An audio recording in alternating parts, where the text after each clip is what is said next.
The phone shattered the silence at 3:52 a.m. Min-jae's hand shot out in the darkness, muscle memory from years of middle-of-the-night emergencies. His fingers closed around the device before his eyes fully opened. The screen's harsh glow illuminated his face as he registered the unknown number. Kang Min-jae? The voice was clipped, professional, urgent. Speaking. This is Mount Sinai Hospital. Your wife, Ariel Brooks, has been admitted. She's in active labor with complications. The baby's heart rate is dropping. We need you here immediately. The words hit him like bullets. Wife. Baby. Complications. Min-jae was already moving, throwing off silk sheets, his bare feet hitting the cold marble floor. I'm on my way. He ended the call and stood frozen for exactly 3 seconds. Ariel. 8 months since he'd last seen her face. 8 months since she'd walked out of his life without explanation, leaving only a note that said she couldn't do this anymore. 8 months of wondering where she was, if she was safe, if she ever thought about him the way he thought about her every single day. And she'd been pregnant. With his child. Min-jae grabbed his clothes from the chair, pulling on pants and a shirt with shaking hands he couldn't quite control. His security detail would be asleep in the adjacent penthouse suite, but there was no time. Every second mattered. He snatched his keys and wallet, not bothering with his jacket, and headed for the private elevator. The city streets were empty at this hour, just the occasional taxi and late-night wanderers. Min-jae pushed his Aston Martin faster than he should have, weaving through traffic lights, his mind a chaotic mess of fear and memory. He couldn't lose her. Not like this. Not before he could tell her everything he should have said before. The hospital's emergency entrance blazed with fluorescent light. Min-jae abandoned his car at the curb and ran inside, his expensive Italian shoes echoing on the linoleum. Ariel Brooks, he said to the woman at the desk, his voice harder than he intended. Where is she? The nurse looked up, startled by his intensity. Are you family? I'm her husband. She hesitated, fingers hovering over her keyboard. Labor and delivery, 4th floor. But sir, she's in surgery. Min-jae was already moving toward the elevators. The 4th floor was quieter, painted in soft blues, and pinks meant to be calming. A nurse intercepted him at the surgical wing doors. Sir, you can't go back there. If you're family, you'll need to wait in. Where is she?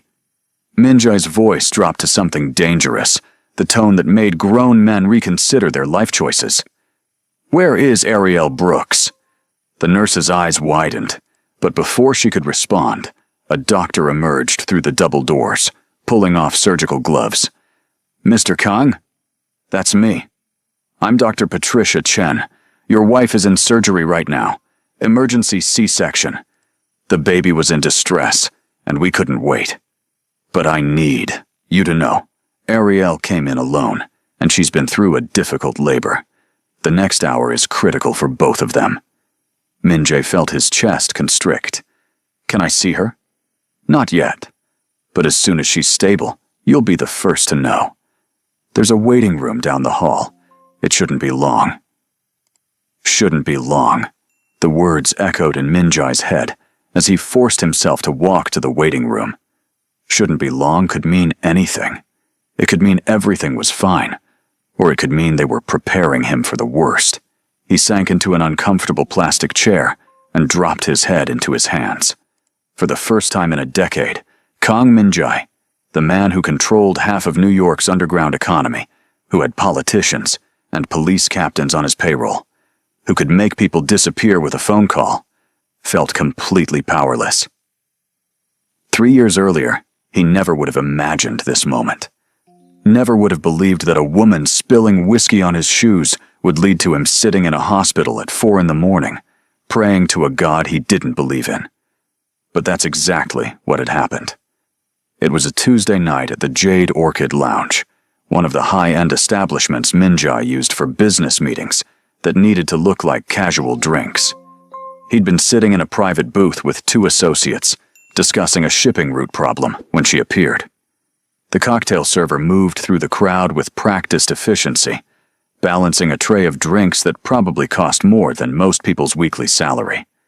She wore the standard uniform, black dress, crisp white apron, but there was something about the way she carried herself. Confident without being arrogant, present without being intrusive. She was heading toward their booth when someone stumbled into her path. The tray tilted. She tried to correct, but physics won. Whiskey splashed across Min Jai's custom-made shoes and the hem of his pants. The entire booth went silent. His associates froze.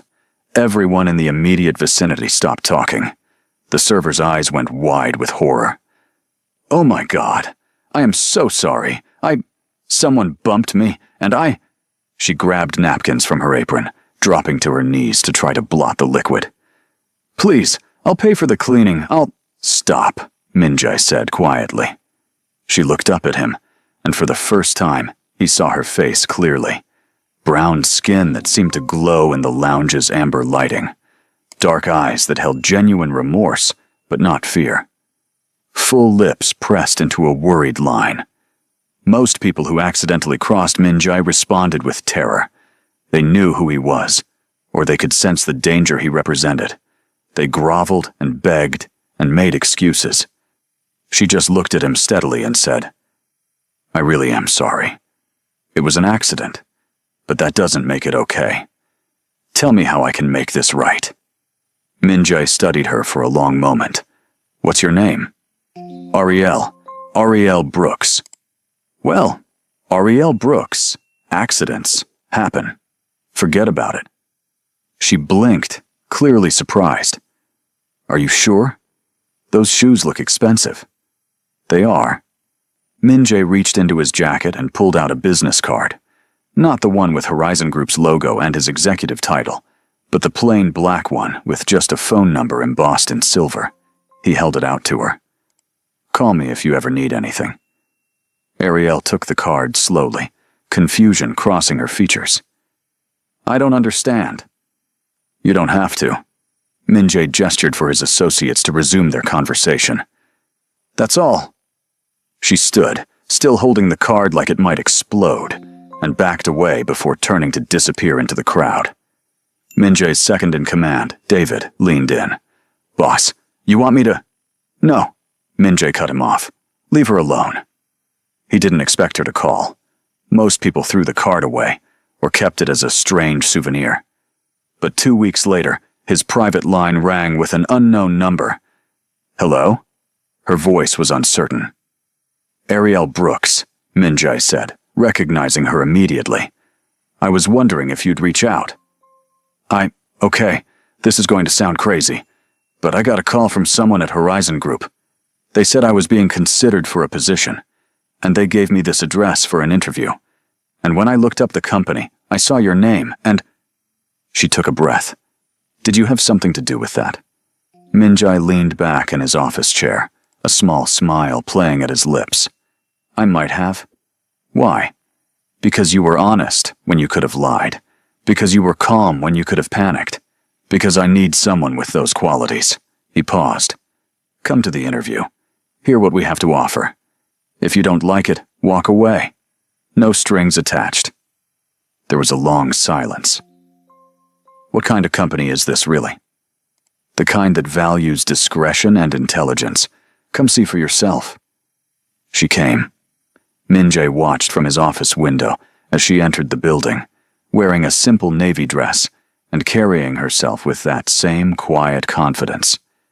He'd had his HR director conduct the initial interview, wanting to see how she handled herself without his presence. The report came back glowing. Smart. Quick learner. Unintimidated by authority but respectful. Clean background. No red flags except that she seemed almost too good to be true. Min Jai met with her himself the following day. "Miss Brooks," he said, gesturing to the chair across from his massive desk. "Thank you for coming back." Ariel sat, her hands folded in her lap. "I've done some research on Horizon Group since yesterday." "And what did you find?"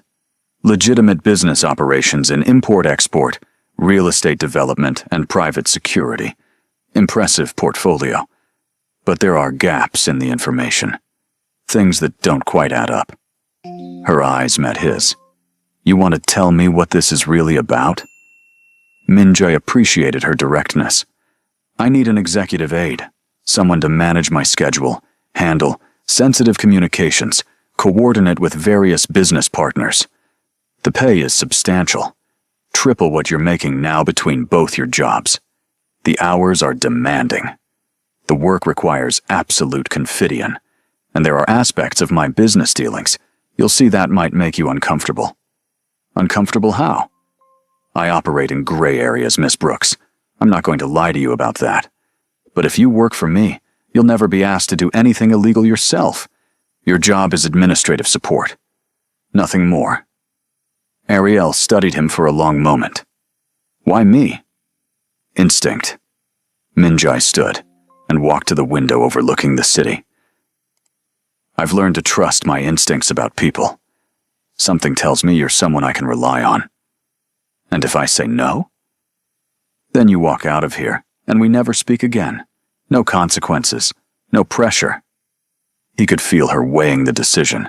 The practical part of her brain was probably screaming warnings, telling her to run.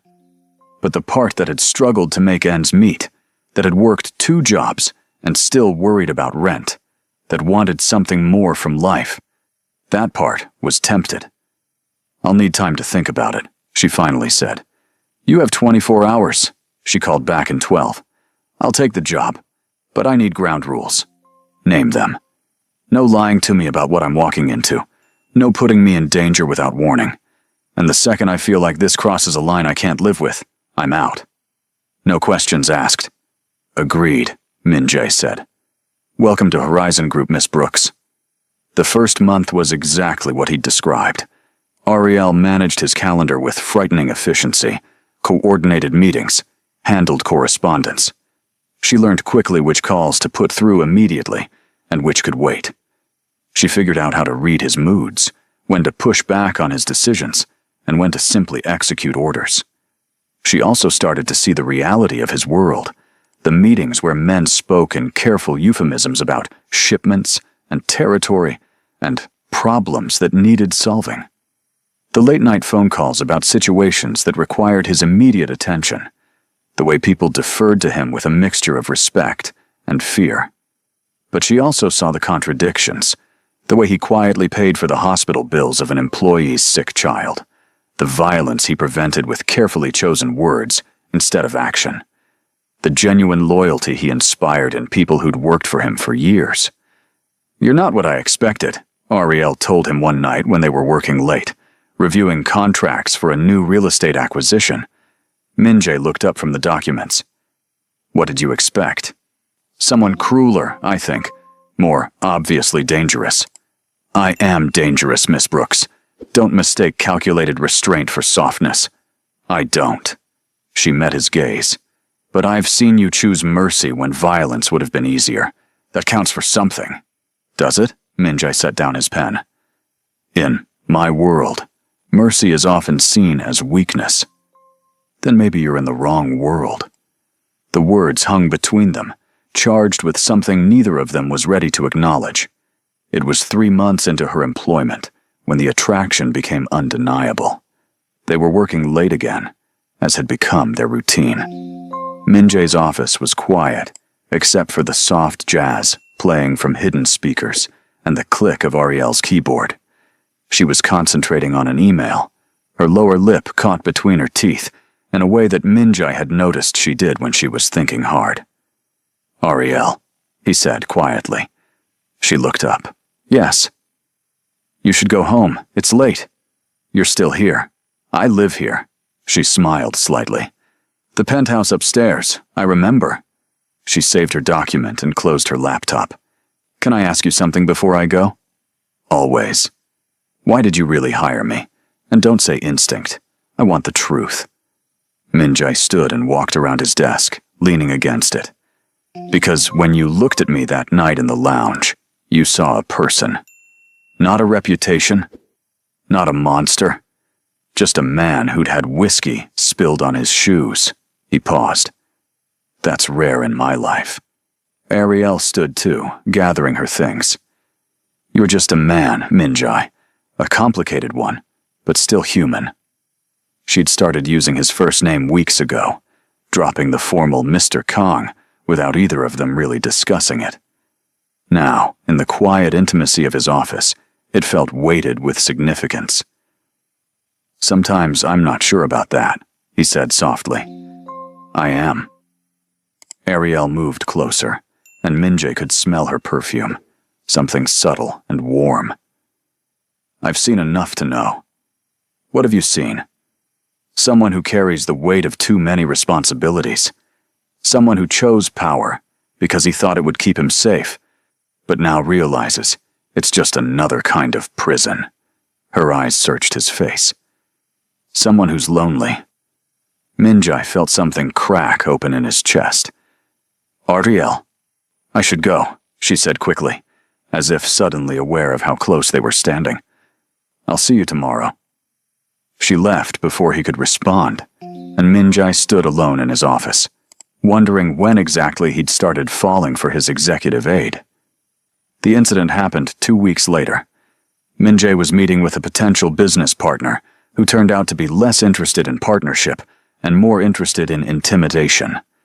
The man had brought enforcers, stupid thugs who thought physical presence was the same as power. Ariel had been in the outer office, working on correspondence. She heard the raised voices through Minjay's door, heard the sound of furniture being moved roughly. She should have stayed put, should have called building security, should have done anything except what she did. She walked into Minjay's office.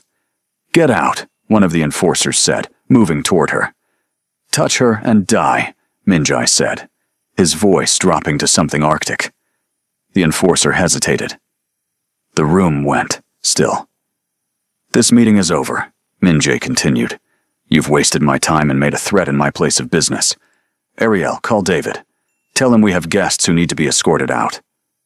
Ariel pulled out her phone, keeping her hand steady even though Minjay could see the slight tremor in her fingers. David arrived with 3 other men in under 2 minutes. The would-be business partner and his enforcers were removed with clinical efficiency. When the office was empty again, Minjay turned to Ariel. That was incredibly stupid. Probably. You could have been hurt. So could you. Ariel. Minjay ran a hand through his hair, frustration and fear warring in his chest. I can handle situations like that. You can't. I didn't think.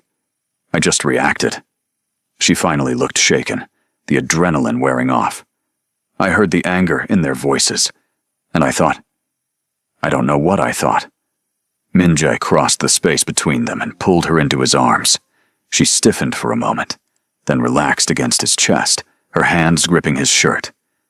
You're okay, he murmured into her hair. You're safe. I was worried about you, she said, her voice muffled against his shoulder. I know. Minjay pulled back just enough to look at her face. But Ariel, you need to understand something. In my world, caring about people is a liability. It makes you vulnerable. It gives enemies leverage. Is that why you keep everyone at arm's length? Yes. Then why did you hold on to me just now? Minjay didn't have an answer. Or rather, he had an answer, but wasn't ready to say it out loud. Ariel seemed to understand. She stepped back, putting professional distance between them again. I should go home. I'll have David drive you. That's not necessary. It is tonight. Minjay pulled out his phone. Please, let me know you got home safely. She nodded and left, and Minjay spent the rest of the night thinking about how much danger he was putting her in just by being close to him. He should have fired her, should have paid her severance and sent her away before his world could swallow her whole. Instead, 2 days later, he kissed her. It happened in his office again, late at night. They'd been reviewing security footage from the incident, making sure there were no threats they'd missed. Ariel had been leaning over his shoulder, pointing at something on the screen, when she turned and found her face inches from his. Minjay, she whispered. He kissed her. Soft at first, questioning, giving her every chance to pull away. She didn't pull away. She kissed him back with months of pent-up longing, her hand sliding into his hair. When they finally broke apart, both breathing hard, Min-jae rested his forehead against hers. "This is a mistake." "Probably," Ariel agreed. "I'm going to hurt you. Eventually, my life will hurt you. Maybe. Or maybe we'll figure it out together." "I don't know how to do this," Min-jae admitted. "I don't know how to be with someone and keep them safe from what I am." "Then we'll learn." Ariel cupped his face. "But Min-jae, I need you to promise me something." "What?" "No more secrets. If we're doing this, if we're really trying, I need transparency. I need to know what I'm part of." It should have been an impossible promise. Min-jae's entire existence was built on secrets and compartmentalized information. But looking at Ariel, feeling the warmth of her touch, he found himself nodding. "No more secrets," he agreed, and kissed her again. The next 6 months were the happiest of Min-jae's life. They kept their relationship private from the organization, but everyone who worked closely with Min-jae could see the change in him. He smiled more, laughed occasionally, seemed less like a walking storm cloud and more like an actual human being. Ariel moved into his penthouse. They created a life together in the spaces between his business obligations. Quiet mornings with coffee, late nights watching the city lights, stolen afternoons when they'd ignore work and just exist together. Min-jae told her everything, about his childhood and soul, about the violence that had shaped him, about the blood debts and loyalty codes that governed his world, about the things he'd done that still haunted him. She listened without judgment, without trying to fix him or save him. She just understood. "I love you," he told her one night, the words feeling foreign in his mouth. He couldn't remember the last time he'd said them to anyone. "I love you too," Ariel replied, and Min-jae believed her. They married quietly at City Hall, with just David and Ariel's best friend as witnesses. No announcement. No elaborate ceremony. Just two people choosing each other, despite everything that made that choice complicated. "Mrs. Kang," Min-jae said afterward, testing out the sound of it. Ariel smiled. "That's going to take some getting used to." "We have time," Min-jae assured her, and for the first time in his adult life, he actually believed in the concept of a future that held more than just survival. He should have known it couldn't last. Seo Hye-rin appeared on a Wednesday afternoon, walking into Horizon Group's offices like she owned them. She was beautiful in a sharp, dangerous way. Designer clothes, perfect makeup, eyes that missed nothing. "Min-jae," she said, her Korean accent more pronounced than his. "It's been a long time." Min-jae had been in a meeting with investors. He dismissed them with a brief gesture and stood, his expression carefully neutral. "Hye-rin, what are you doing here? Is that any way to greet an old friend?" She smiled, but there was no warmth in it. Or should I say, an old fiancé. Ariel had been at her desk in the outer office. Min-jae saw her stiffen at the word. "That arrangement was ended years ago," Min-jae said coldly. "There's nothing between us." "Isn't there?" Hye-rin pulled out a document from her expensive handbag. "Because according to the agreement your father made with mine, our marriage was meant to unite our family's interests. Breaking that agreement would have consequences. My father is dead. Those old alliances mean nothing now. They mean everything." Hye-rin's smile sharpened. "But we can discuss this in private, unless you want your new wife to hear about all the promises you made." Min-jae's jaw clenched. "Ariel, take the rest of the day off." "Min-jae," Ariel started. "Please." His voice was softer. "I'll explain everything tonight." But he didn't explain. Not really. When he came home that night, exhausted and tense, he told Ariel that Hye-rin was part of an old business arrangement that he'd thought was resolved. He said she was trying to leverage the past for current gain. He promised it was nothing Ariel needed to worry about, all of which was technically true and completely insufficient. Over the next weeks, Hye-rin became a constant presence. She showed up at business dinners, appeared at events Min-jae attended, always with that same knowing smile, that same subtle threat hanging in the air. Min-jae tried to handle it quietly, to dismantle the old agreements without involving Ariel in the ugliest parts of his past. He thought he was protecting her. He was actually losing her. "You're keeping secrets," Ariel said one night, her voice flat. "No, I'm handling a situation." "That's the same thing." She stood in their bedroom, arms crossed. "You promised me transparency, Min-jae. You said no more secrets." "This isn't—" He stopped himself. "It's complicated." "Then uncomplicate it. Tell me the truth." Min-jae looked at her, at the woman he loved more than he'd thought it was possible to love anyone, and made the wrong choice. "I can't," he said. "Not yet." "But I'm protecting you." "I don't need protection," Ariel's voice rose. "I need honesty. I need to know that when danger comes, and we both know it will, you won't shut me out because you think you're keeping me safe." "Ariel, were you engaged to her, Hye-rin? Was there an actual arrangement?" Min-jae's silence was answer enough. "Did you love her?" "No." That at least was easy. It was political. "I never loved her." "But you made promises, agreements. Agreements my father made before I was old enough to refuse them. And you never thought to tell me about this, even after we got married?" "I thought it was over," Min-jae said quietly. "I thought I'd buried that part of my past, deep enough that it couldn't hurt us." Ariel laughed, but there was no humor in it.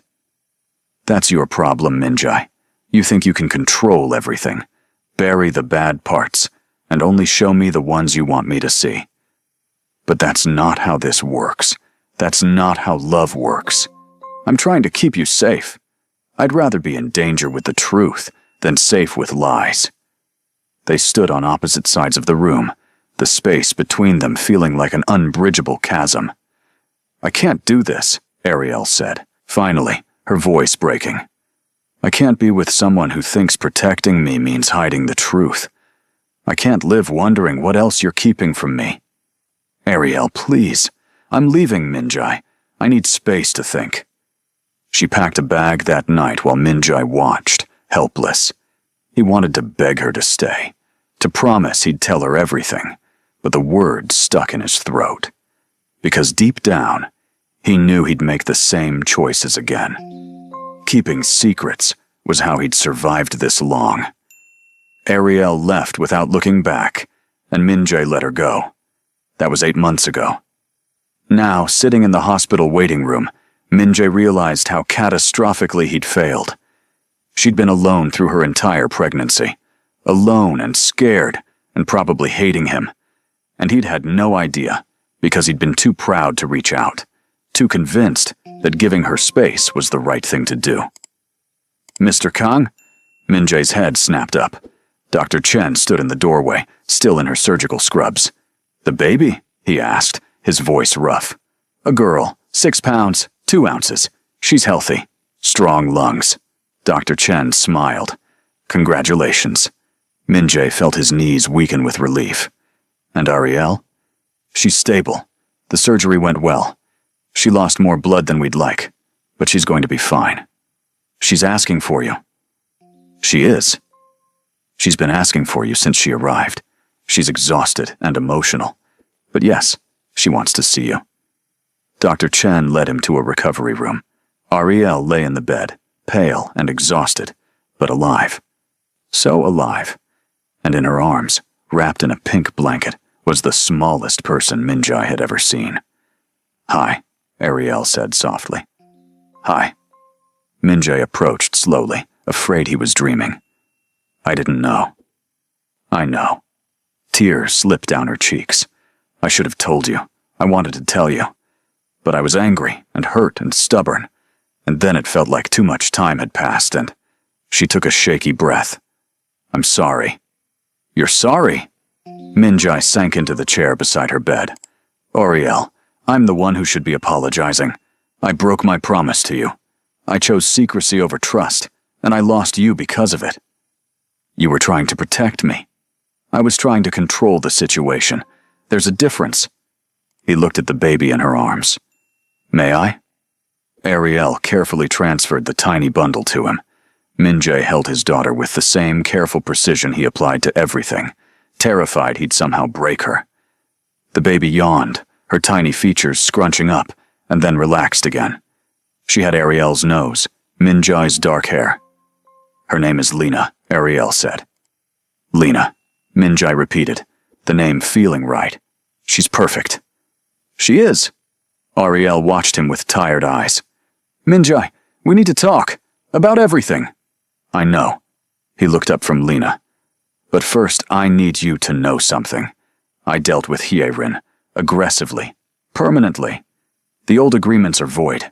I made it very clear that any attempt to leverage them would result in consequences her family couldn't afford. When? 2 months after you left. I should have done it immediately, but I was—" He paused. "I was lost without you, and it took me time to think clearly enough to handle it properly. Why didn't you tell me? Because you asked for space, and I thought respecting that meant staying away completely. I see now that was another mistake." Ariel reached out and took his hand, the one not supporting Lena. "I made mistakes too. Running away instead of fighting for us. Not telling you about the baby. Thinking I could do this alone. You shouldn't have to do anything alone." Min-jae squeezed her hand gently. "If you'll let me, I want to be here. For you. For Lena. I want to try again, and I promise, no more secrets. Even the ones I think are protecting you, especially those." "That's all I ever wanted," Ariel said. "The truth, all of it, even the ugly parts." "Then you'll have it." Min-jae leaned forward carefully, mindful of the baby in his arms. "I love you, Ariel. I never stopped. Not for a single day. I love you too." She smiled through fresh tears. "Even when I was furious with you. Even when I was trying to convince myself I didn't. I always did." They stayed like that for a long time, connected by held hands and the small life they'd created together. Outside the window, dawn was breaking over the city, painting the sky in shades of pink and gold. "What happens now?" Ariel finally asked. "Now?" Min-jae looked down at Lena, who had fallen asleep against his chest. "Now, I become the kind of man who deserves to be her father. The kind of man who deserves to be your husband." "That sounds like a lot of work." "It will be. But I've spent years building an empire. It's time I build something that actually matters." Over the following weeks, Min-jae proved he meant those words. He stepped back from the most violent aspects of his organization, delegating to trusted lieutenants and restructuring his businesses to focus on legitimate operations. It cost him influence. It cost him respect in certain circles. He didn't care. What mattered was coming home every evening to the Brooklyn brownstone they'd bought, something with a yard and neighbors and normal problems like lawn maintenance. What mattered was watching Ariel nurse Lena in the early morning light, her face soft with love. What mattered was learning how to change diapers and warm bottles and soothe a crying baby at 3 a.m. What mattered was being present. 3 months after Lena's birth, they renewed their vows. Nothing fancy.